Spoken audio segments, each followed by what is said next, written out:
So tell me about a time where you've helped out, like me, a small business go from like that small size to like that mid-sized space. One example I can think about is a business that was really based on a trucking model. And so I use this metaphor a lot to talk about businesses that start up in Edmonton. I say that there are a lot of local people here who started out with really limited resources and who've really made a lot with that. Mm-hmm. And the example that I'm referring to is one of those.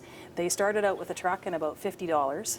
They drove that truck themselves to get that trucking operation started.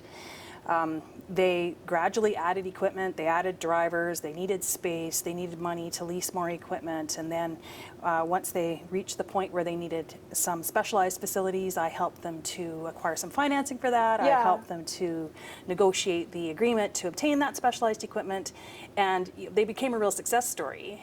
And after a number of years of helping them through those various stages, we sold that company a number of years ago, and those entrepreneurs have done really well for themselves and for their families, and in true Edmonton fashion, they're starting over and doing it again.